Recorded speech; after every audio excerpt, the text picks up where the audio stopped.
The Fabulous 413 podcast is funded by the UMass 5 College Credit Union, dedicated to creating access to financial well-being for local people, businesses, and communities.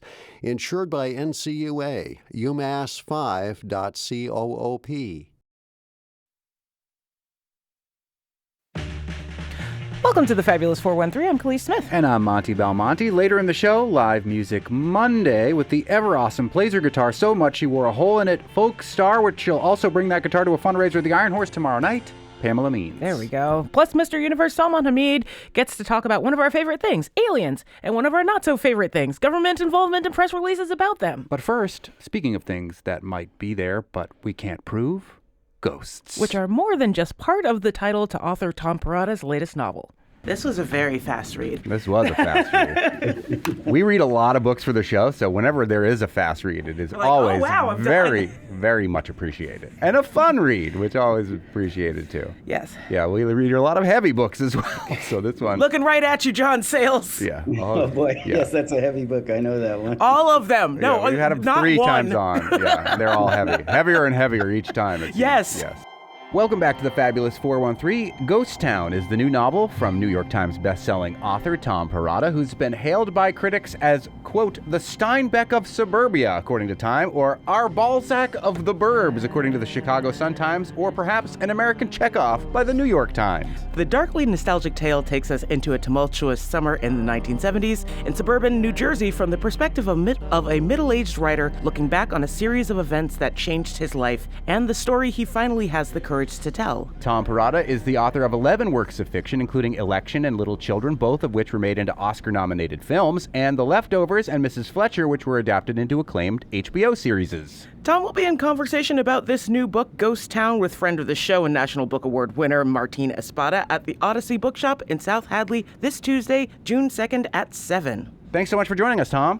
Oh, it's my pleasure. Thanks for having me. Despite the fact that the tales in this book, Ghost Town, take place about 20 years before I was the age of the character in this book, it felt very relatable to me as an Italian-American kid growing up in the red-lined suburbs of a major metropolis area. Yeah, and even before you make it obvious in the beginning, and I feel like I'm not necessarily giving anything away because this happens in the first, 5-ish pages of this book. In, the first 4 paragraphs, I'm like, oh, he lives in a sundown town. Is it a sundown town? Or what? Is your fictional town a sundown town? Yeah, I mean, we didn't use that term, but I think effectively it was. It was made very clear to me as a kid that Black people couldn't buy or rent homes in our town, and, the cops were always on the lookout for Black people walking through the town at the wrong hours. They could work there but not walk freely through the town. I mean, it's kind of amazing to realize that wasn't that long ago. Now, it's not the case anymore in that town, but I think there are people who are nostalgic for the bad old days. Yeah. Mm-hmm. How true is your town in the book Ghost Town to the actual town you grew up in? I mean, I'm assuming so much of this must be pulled from your actual childhood, but I've seen other interviews with you that many of the events are not actually things that happened to you personally. Yeah, I'm a fiction writer, and I use reality for my own reasons, and I change things when I need to change them. Some of the events in the novel are not historically accurate, and I'm not writing a memoir about that place, but I'm setting a story in a place very much like the place where I grew up. And I just will fully disclose, only this makes the connection even stronger. I believe your father is from Avellino, Italy, which is where my grandfather is from, so I just love that little connection right there. But I also love the idea, the notion that I grew up in a town that was all Italian and Irish immigrant stock, and nobody else, essentially. There was one Protestant person I even ever knew growing up, and one Jewish person and one Black family in the whole town. How has that informed your life and career going forward, growing up in a similar situation like that, and what you bring to your fiction and the work that you do?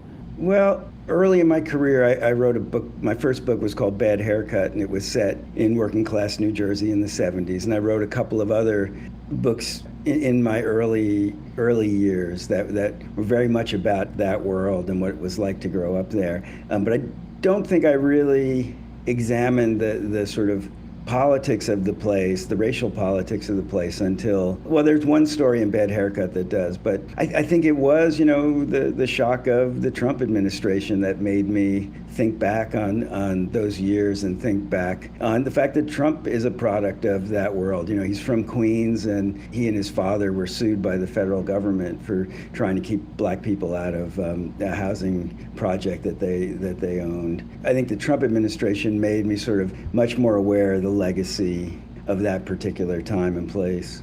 I don't think that Jimmy, your main character, Jimmy notices the differences in his neighborhood. Like, he sees who's not there, but he doesn't ascribe them any sort of like value as in like human life-wise. Do you think that without the shock of what happens to him in this one summer that the book is about, that he might have grown into someone who is more active about that and those differences that he, in his small way, does try to call out? Yeah, well, I think in the book, Jimmy is his cousin moves in next door, and the cousin's wife is of a sort of a mysterious origin. She has olive skin and curly hair, and people in the town are like, is she Puerto Rican? Is she Egyptian? They honestly don't know, but she's light-skinned enough that, especially as Italians, they're sort of like, well, we don't know, who she is. But then her cousin moves in, a guy named Hector, and he's a black man. So this is Jimmy's first time, really hanging out with a black guy and beginning to realize the world is bigger than his town. And later on, he goes to a dinner in a restaurant with Hector and Hector's girlfriend, who's also a black woman, and his cousin Wayne and Wayne's wife. And he says, the first time I'd ever been out in public in a mixed race group. So this is just the beginning of Jimmy's education. This book is about being at that age when you suddenly realize the world is bigger than you understood before, and that certain things that seem natural aren't natural at all. The book is Ghost Town. It's a new novel by New York Times bestselling author Tom Perrotta, who will be at the Odyssey Bookshop in South Hadley this Tuesday, June 2nd at 7 in conversation with our friend Martina Spada. And it is a ghost story of sorts where there is a lot of use of the Ouija board, which is another thing that I did a whole lot when I was a kid of this age, freaking myself out with Ouija board stuff and me and my friends using it. And there are some, what feel like in the novel, real ghosts that appear without ruining too much of the book. But also, I love the double entendre of the title itself when you think about it, and the way that the lifespan of this town evolves. Yeah, and the idea that the town is filled with ghosts of the past, and the author, it is almost like a book within a book where the author returns back to this town that they grew up in and had this coming-of-age story in their early teens. But have you ever experienced a paranormal ghost activity yourself, Tom? Well, I used the Ouija board when I was 12 or 13 and scared the hell out of myself. And I wasn't, trying to contact a particular dead person. I was just playing with my friends, and, we were asking it things like, who has a crush on Tommy or whatever.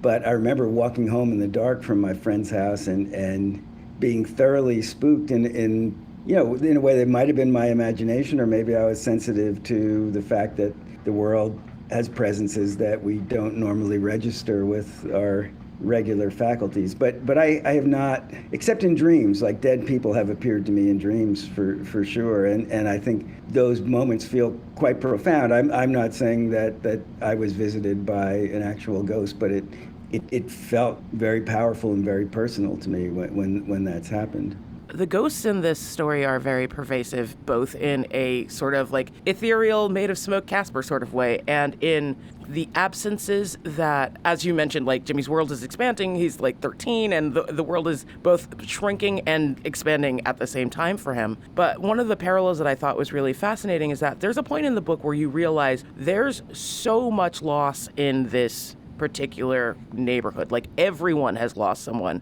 This relative that died, this relative that went off to the Vietnam War and didn't come back. How did you balance that presence that isn't presence in this book and those absences that needed to feel more present? Wow, that's a really interesting question. I think one of the things that happens to Jimmy is, he's 13. He's felt like he's a very normal guy and a part of the mainstream of this town, and then his mother dies, and he suddenly feels alienated from his friends who are sort of from the mainstream, they're happy kids who are going about their young lives. And suddenly he's tuned in to people on a different wavelength. As you say, the people there's a girl who's lost a parent, there's a teacher who lost a brother in the Korean War.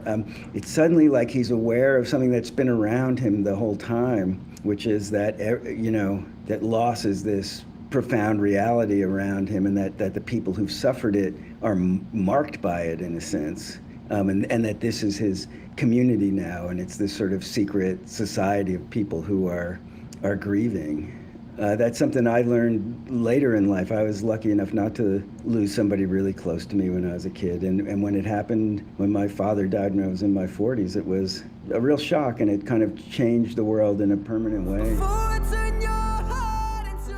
More coming up with author Tom Perrotta and his latest book, Ghost Town, as we hear how he uses autofiction as a tool, how locations figure into his outlook on love, and the friendship he's fostered with poet Martina Spada, who he'll be in conversation with tomorrow evening at the Odyssey. Plus, we'll do the Pigeon with Mr. Universe, also aliens. Plus, live music fly Monday with the always amazing Pamela Means. You're listening to the Fabulous 413 on 88.5 NEPM.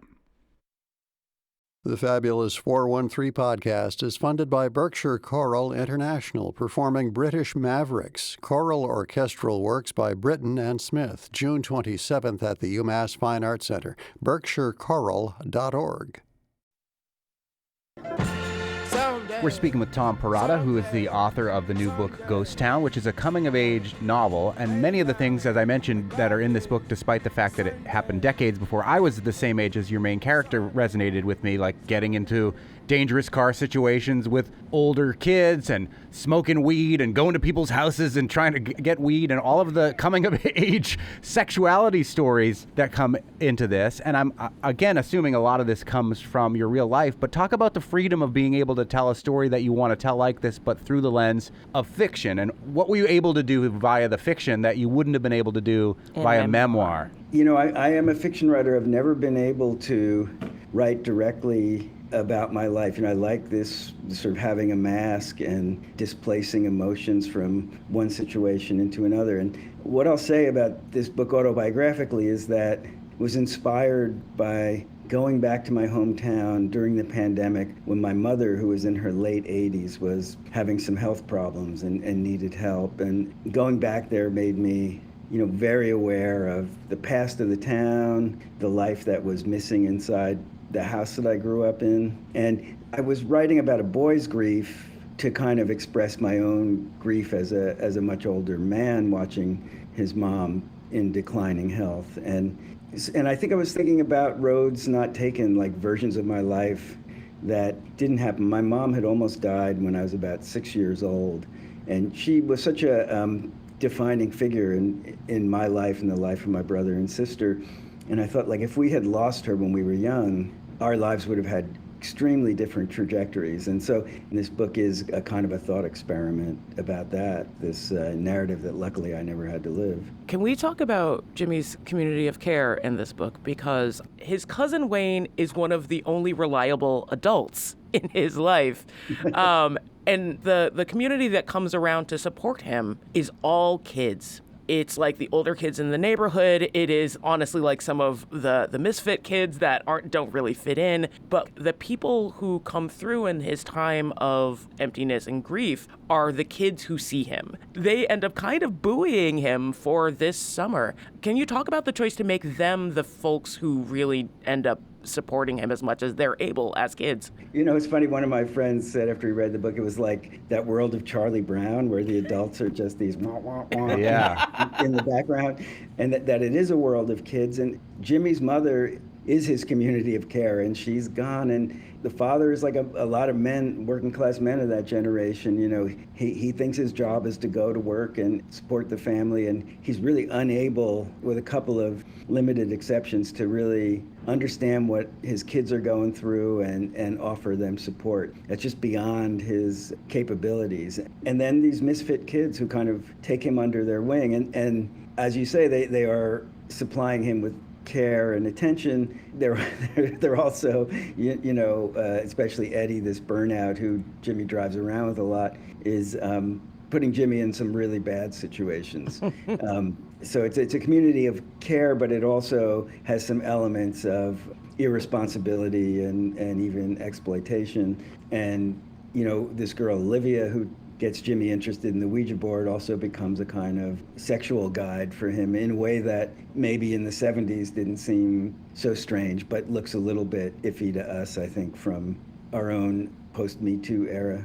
Although I would say that part resonated with me particularly too, the Olivia stewardship. But she's only 2 years older than I know, him. but it's good to know people like that at that age. Tom, you are going to be in conversation at the Odyssey Bookshop with Martina Spada, who's been on this show many times, is a well-decorated poet and National Book Award winner. Can you talk about your relationship with our friend Martina Spada? Yeah, it's so funny. I was reading at the Brattleboro Book Festival a couple of years ago when my book Tracy Flick Can't Win came out, and Martine came up to chat with me afterward, and it just so happened that I was reading his book Floaters right at that time and was extremely, moved and in a way sometimes shocked by the beauty of those poems and the social consciousness that he brings to them. I mean, he just seems like a completely unique American poet. And I just said to him, wow, I'm reading your book. I love it. And, so we started this correspondence that's been really, really rewarding. And I'm really looking forward to talking with him because, we had, very different childhoods in one way, but in other ways, he also moved to, he has some poems about growing up in Long Island and confronting the racism of that period. It's a little bit earlier, I think, than the time I write about, but we're very different, but we have a lot of similar experiences in our background, and I'm, really looking forward to both talking to him about my book and hearing his perspective on the subjects that the book raises. I feel also like this book is trying to figure out what love looks like. Do you feel like New Jersey as a place and as your memory of that has an impact on the way that love is represented in this book? Wow. New Jersey and love. I think that it has to do with gender and religion. I think I grew up in this kind of very conservative Italian Catholic culture where I did not see a lot of men, talking openly about their emotions.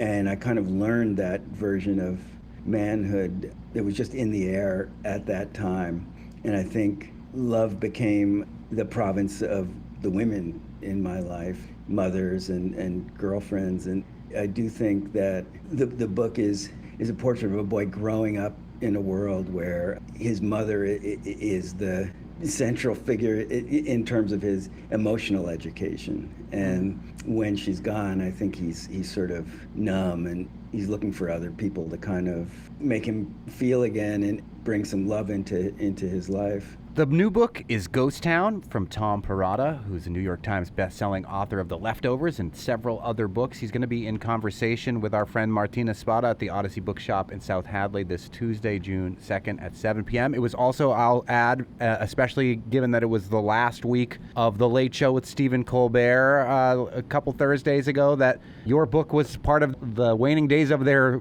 Late Show book club. That hopefully felt like an honor for the finale of Stephen Colbert. Yeah. Well, I was saying to somebody, in this particular political moment, being a decent, honest person feels like an act of protest. And, I think he really did feel like that. He felt like a voice of honesty and decency at a time when we're not getting that from our political leadership, for sure. Tom Perrotta will be at the Odyssey Bookshop in South Hadley with Ghost Town and Martina Spada on Tuesday evening. Thanks so much for taking this time with us. Oh, well, thanks so much. And I actually really appreciated this. You guys went deep.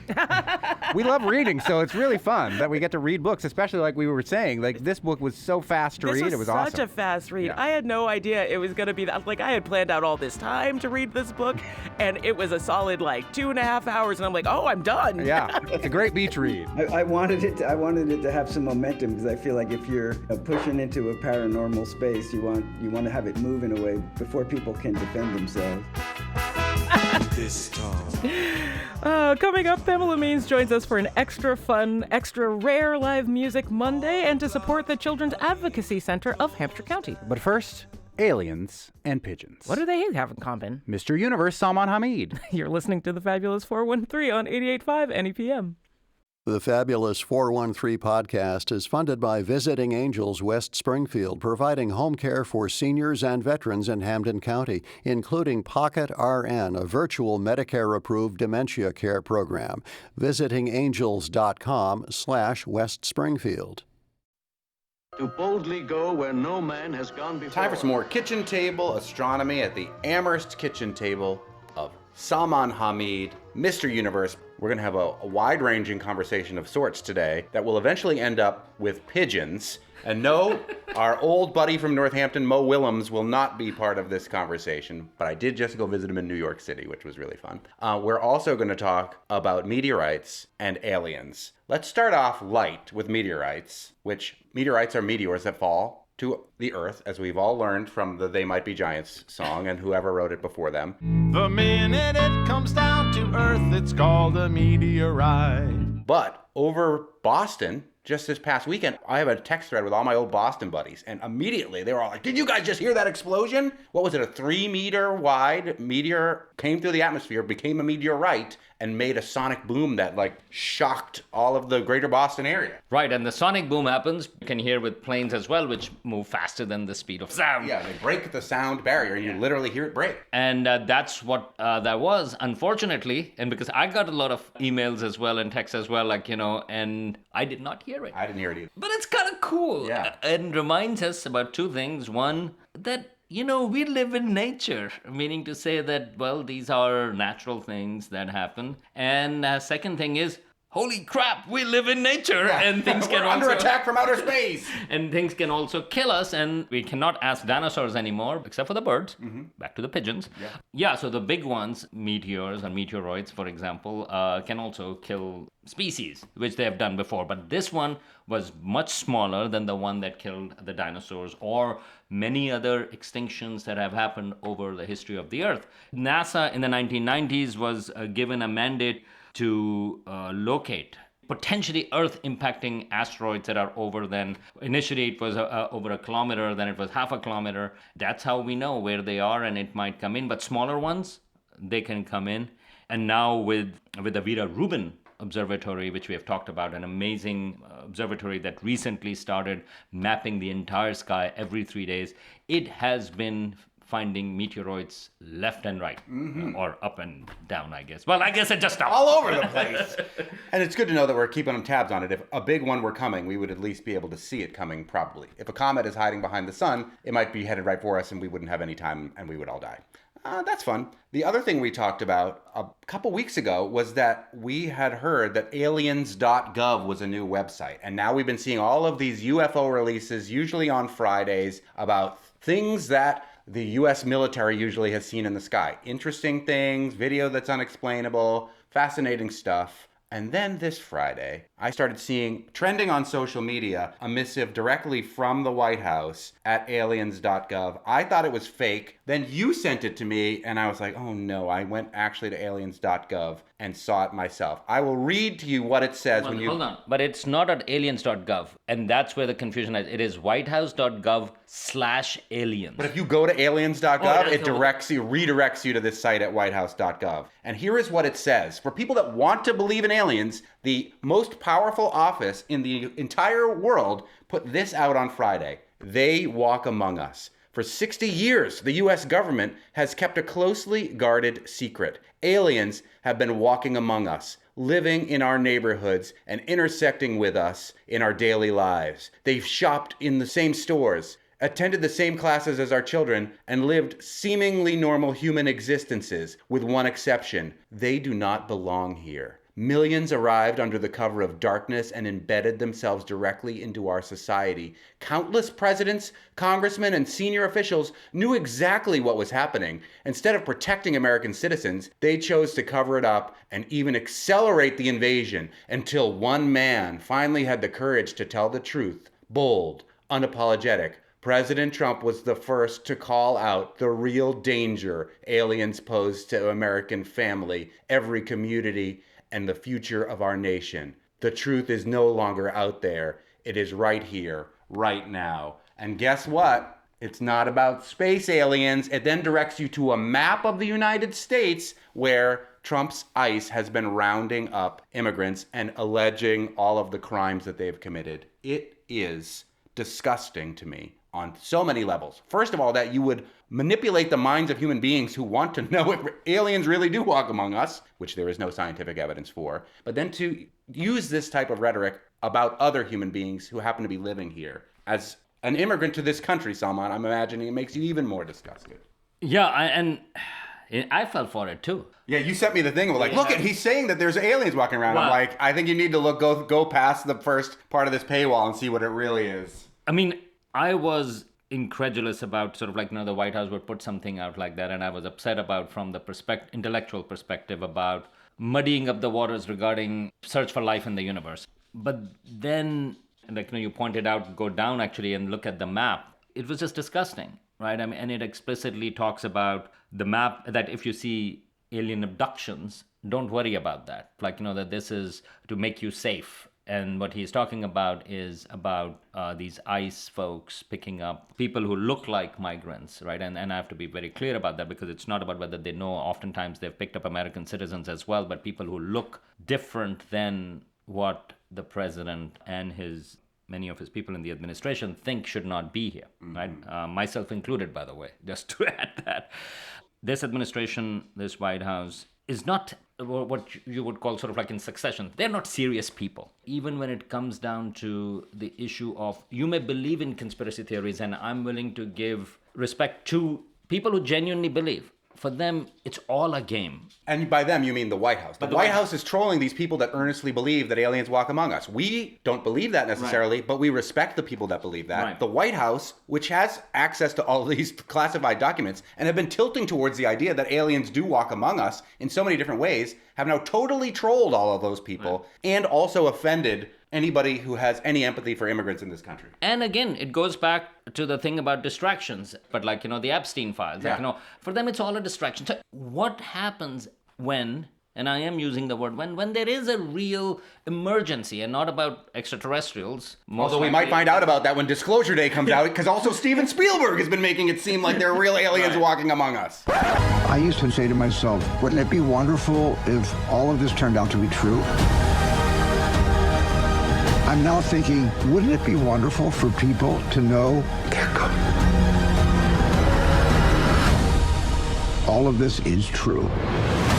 I don't know what to think. Right. But I mean, if there are real emergencies, we have an Ebola crisis, for example, happening in other places. My point is that you have to be able to have a certain level of trust in the government. It seemed like Joe Rogan or somebody else, But the problem is that with these type of trolling things, which again, there is no reason to do this other than to troll, because ICE agents are doing these things. And yes, President Trump wanted the alien files to be released. Yes, those are being released. But to put it like this, simply to troll, it just erodes the trust, whatever you might have left. Not to mention, and of course, all of that, I mean, I'm making it rational, but at an emotional level, it's absolutely disgusting.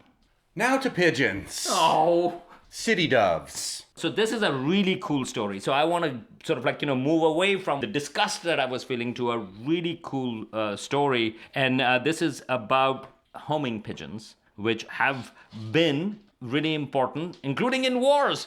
My son's friend, they are 13, they're in 7th grade. I was telling them about this story, and my son's friend goes like, did you know that there were pigeons that were decorated in World War I? And I was like, what? And then I looked into it. That is true. They actually played a really important role in saving actually some of the soldiers because they were being bombarded by friendly fire, and so the pigeons were sent.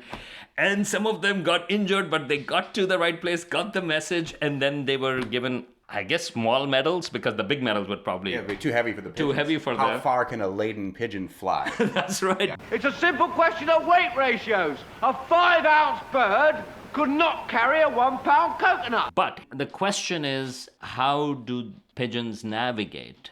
Because they can go about 100 miles or so in a day. How do they navigate when you don't have, for example, the direction of the sun? And so one suspicion has been that they actually use magnetic fields. Now, we know that other animals, there is evidence for that, turtles, sharks, even dogs, like, the way they actually sit down to do their business can actually, it's oriented towards one magnetic pole or the other. The number 2 magnetic pole.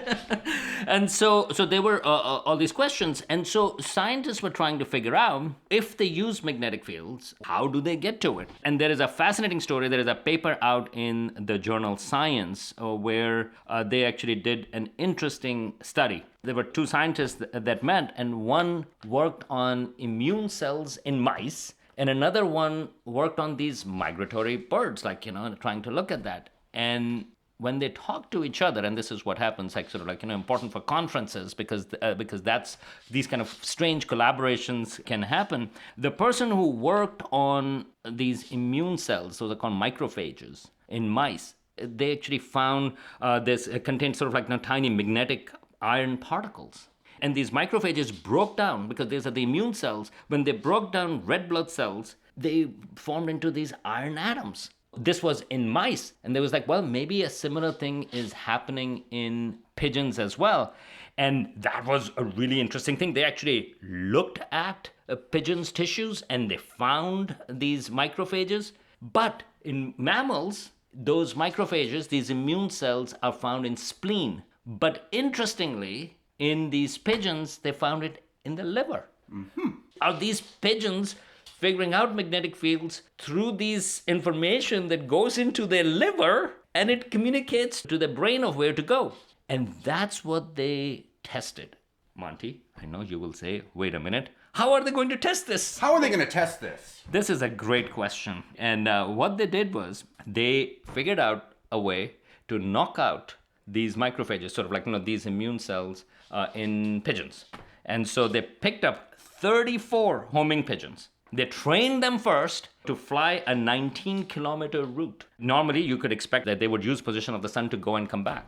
Well, they injected 18 of these birds with this chemical that would knock down these macrophages, that would break down those macrophages. They won't have that. And then release them on an overcast day. Sure enough, what they found was that all of them basically got lost. Now, they had GPS sensors, so the scientists could track them, but they were going all over the map. But then they finally came back once the sky got cleared up and they could figure out where the sun was. So the sun was still, during the daytime, was the primary thing, but if the sun is not there, they completely got lost because they didn't have those macrophages, those immune cells in it. Homing pigeons mostly navigating via the sun, but these scientists are saying that there is a chemical in their white blood cells in their liver that helps them navigate using the magnetic fields. What they don't know, and what they are trying to figure out is, because you still have these questions of, but how? Well, as it turns out, there are some neurons close to the liver in pigeons that are connected to the central nervous system. So now the question what they want to answer is, well, but exactly how is that information being transferred to the brain so that the pigeons know which way to fly? Mm-hmm. Dugong moths, they use stars, constellations, the patterns of stars to fly in Australia. Dung beetle using the Milky Way to find direction. And here you have these pigeons using Earth's magnetic field to navigate when, for example, you don't have a sun that is available at that stuff. This is amazing, and this is what we are learning about nature, learning about evolution. We think about life on other planets. For us, eyes are so important. You can have species in places which navigate through magnetic fields, or magnetic fields become the crucial thing. You can have planets like that, especially planets that may have a stronger magnetic field. And there are some speculative papers. I actually looked at some of them, and they imagine a planet near a highly magnetic neutron star, for example, where what would such a life that is evolving in highly magnetized states, how would they use magnetic fields? It's a fascinating thing. And again, it goes back to this thing that when we look for life elsewhere in the universe, we are trying to look for life as we know it, because we cannot look for life as we don't know it, because we don't know it, right? So that's very hard to find. You might have life forms, when I read a couple of these papers, which actually talk about sort of like, they can use magnetic fields as energy as well for them, which again, for us on Earth, it's much weaker, the magnetic field. I mean, here, this is their backup system. Like, that, okay, well, if the sun is, if things are cloudy, well, let's use our magnetic fields. But you might have cases where predominantly use that. And I should mention that there is no evidence, but there are some claims that humans might have vestigial, sort of like leftover magnetic field things, either because of it is found in many of the mammals. And so humans, there is no evidence for it yet, but some researchers, they're trying to find it. That would be really cool. Well, like pigeons, I'm often guided by my liver as well. And where it's usually guiding me is St. Stanislaus Society. And just like the exhortation of Mo Willems and his pigeon, don't let the pigeon drink and drive. You got to walk home or get a ride. But I was thinking about that actually it may not be a bad idea to let it drive, because they would have a good directional sense. Yeah, because let the pigeons drive even at night. Let the pigeon drive even at night. Yeah, you hear that, Mo Willems? Let their liver drive. Can I drive the bus? No! It sure can't. No. And now music, The Food of Love with Pamela Means, and a fundraiser at the Iron Horse tomorrow night, at which she'll be performing. You're listening to the Fabulous 413 on 88.5 NEPM. Welcome back to the Fabulous 413, and we have live music with Pamela Means, who'll be performing as part of a fundraiser for the Children's Advocacy Center of Hampshire County at the Iron Horse tomorrow night. Pamela Means is a biracial queer singer, songwriter, jazz musician, activist, and educator, a native of Wisconsin. Pamela arrived in Boston in her 20s, toured nationally and internationally in her 30s, and is now an anchor in the Western Mass music scene. Her incredible guitar virtuosity has worn a hole in at least 2 guitars and been compared to Chapman, DeFranco, Hendrix, and Vega, and shared stages with Pete Seeger, Neil Young, Sean Colvin, Joan Baez, Richie Havens, Gil Scott-Heron, Adrian Belew, Violent Femmes, Holly Near, and more. Means has also been the recipient of several nominations and music awards in multiple categories. And on Tuesday, June 2nd, she'll join Peter Mulvey and Ronnie Arbo and Daisy Mayhem on stage at the Iron Horse in Northampton, raising funds for the Children's Advocacy Center of Hampshire County. We're going to hear more about that organization, but that'll be after we hear music from our friend Pamela Means. Welcome back to the studio. Thanks for having me. Our pleasure. Yay. Let's start out with a song. For this occasion, I will do my one happy song.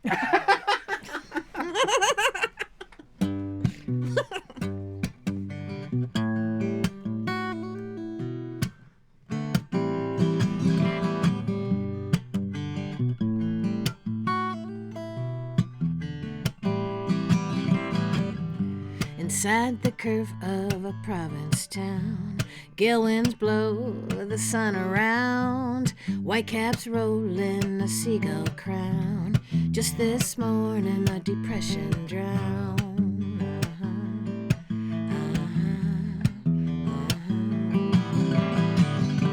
The night we met many months ago, all blissed out, I drove to Herring Cove. I sat alone under the midnight moon, and just like me, Mars was swooning too.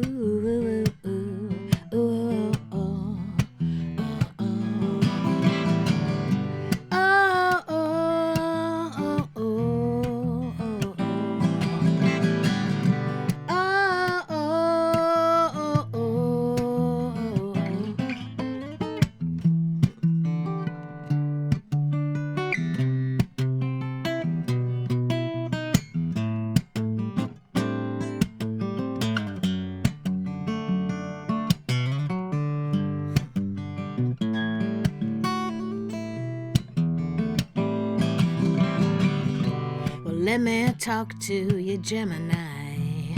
Let me take you both for a ride. Oh, the east and the west end's best, where it's quiet. Oh, I like your dress.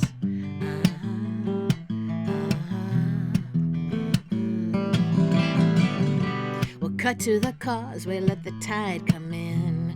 Race to the lighthouse and back again. Is there a harbor in your hazel browns inside the curve of Provincetown?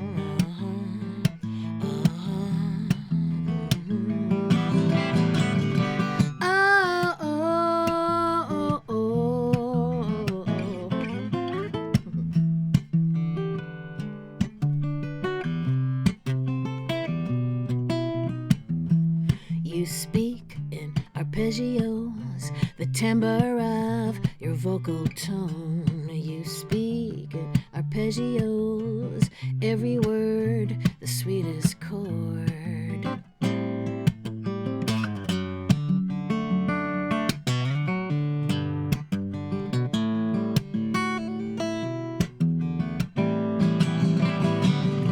Inside the curve of a province town, gale winds blow the sun around, whitecaps rolling a seagull crown. Just this morning a depression drowned.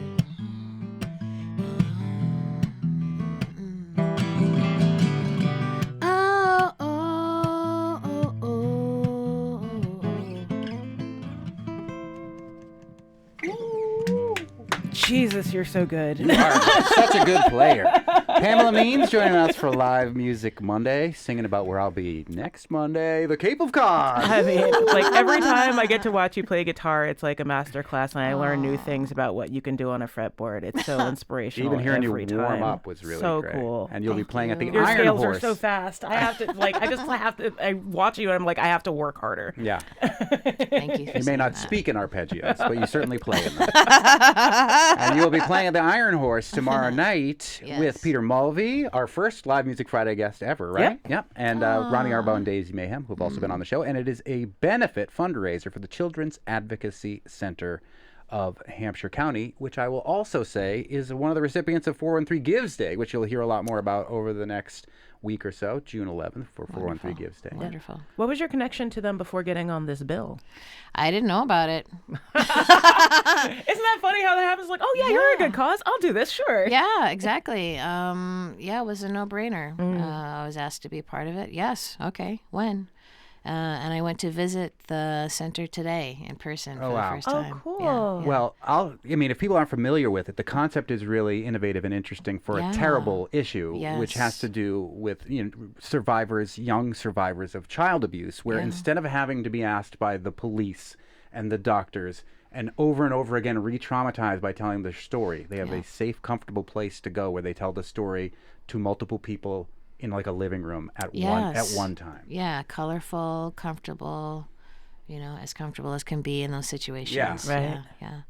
Not a sterile room full of mean. A series of sterile rooms and a series of strangers. Just one and done, and then we just get to help you heal. Yeah. And I did know it's been there for 27 years, and there's one in every county of Massachusetts. And then I asked if it was special to Massachusetts, and there are over 900 centers across the country, which is wonderful for terrible reasons. But, I'm glad that there are resources, better things out there these days.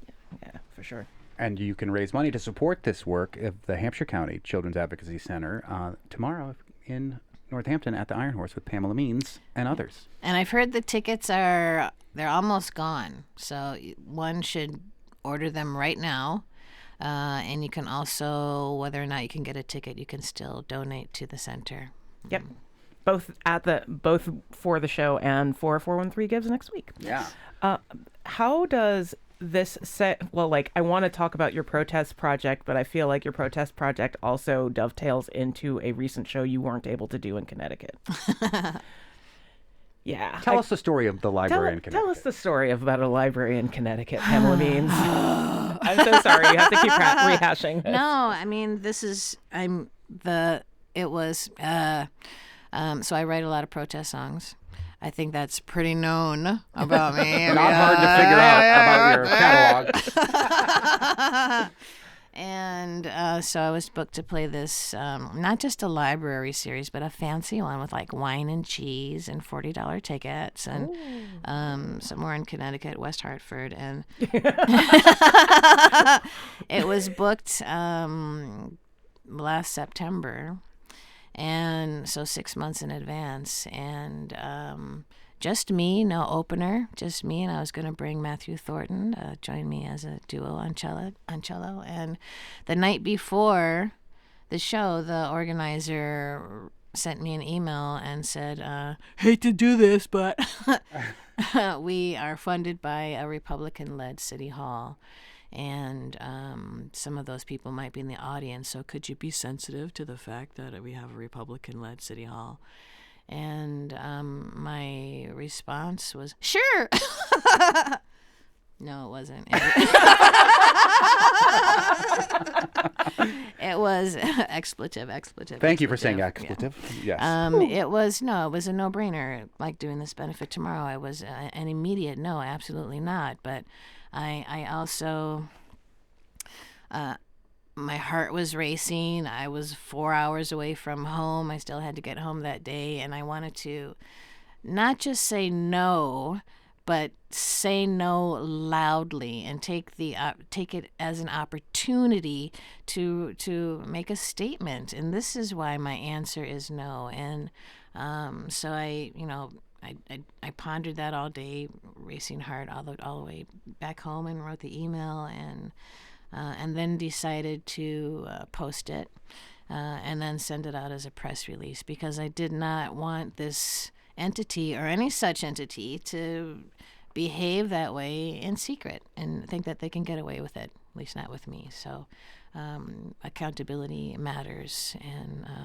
And a library of all places is doubly offensive. I'll also say, you played at the Montague Public Library last week. Did they censor you in any way? Not at all.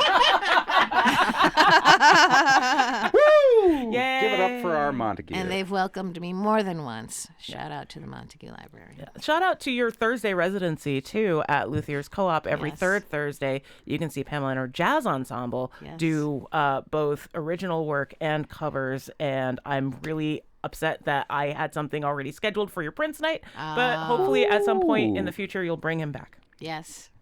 Well, we're probably going to run out of time with you. So we're going to have you, what we say, play out, very likely. And we'll just tell you that tomorrow on the show, we are going to have a local hero spotlight on two nearly century-old farms that have joined forces in Granby. We're also going to talk about the Tumble Joke-a-thon, a fundraiser for the Tumble Science Podcast for Kids that Monty will be taking part in. Yes. Telling the terrible jokes that he tells on this show all the time. For a good cause. And we'll have Professor Usman Power Green, The Power of History, a special lens as we head up into the 250th anniversary of the signing of the Declaration of Independence.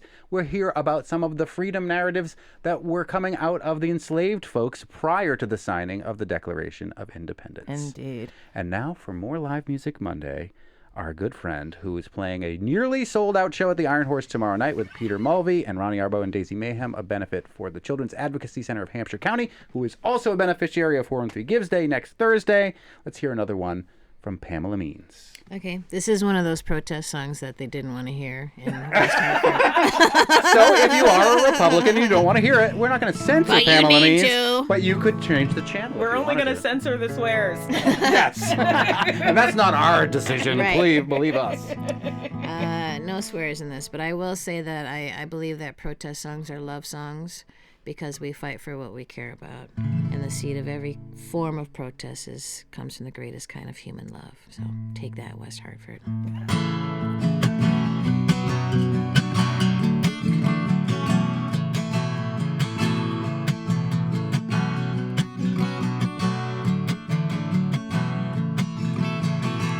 Another white boy with his hands on the trigger, along with legislators who let the loopholes linger. Law of the land loves white supremacy, so none of us are safe, no one is free. I don't think I'll live long enough to see this angry country discover unity, but as long as I got breath in my lungs, I will fight for justice, I will sing for love.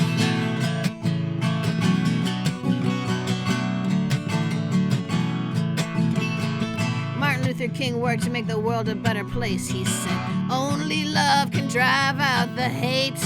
Only light can drive out the dark. So hatred shot him down in a Memphis parking lot.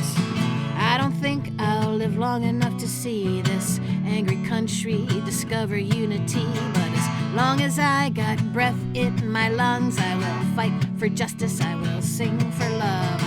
Fight for justice, I will sing for love. I will fight for justice, I will sing for love.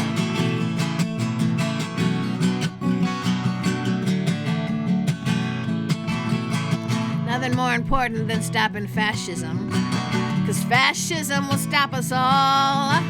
The immortal words of Fred Hampton. Black Panther Party sounding the call. Power to the people, oh, free breakfast for the children. 21 are freedom fighters, so Chicago police killed them. I don't think I'll live long enough to see this angry country discover unity. But as long as I got breath in my lungs, I will fight for justice, I will sing for love. Fight for justice, I will sing for love. Fight for justice, I will sing for love. Pamela Means. Wow, we still have a whole minute to spare. Well, in which case, we can tell people that they can also see Pamela in Northampton at their Juneteenth festival, Juneteenth celebrations this Saturday. Yes, June 6th. Yeah. Yes. Plus Kamea Diggs, Matali Benda. I think the Ujima Singers and Indy, too. Chilonaya Gabrielle. Yes. Yes, and because Juneteenth is a Friday, and also Green River Festival, I think maybe it was wise for Northampton to say, let's do ours a little bit early. Yeah. That way everybody can do all the things. Saturday the 6th. Yeah, Saturday the 6th. Which is this coming Saturday. Yes. Make your Juneteenth plans and celebrate Juneteenth as often as you feel like until we are all actually free. And you can celebrate the Children's Advocacy Center of Hampshire County, or at least the work that they're doing there, and the fundraiser that Pamela Means will be at the Iron Horse in Northampton tomorrow night. Thanks so much, Pamela Means. Thanks for all that you do. You're so awesome. I'm Clee Smith. I'm Monty Belmonte. We'll talk to you tomorrow on the Fabulous 413.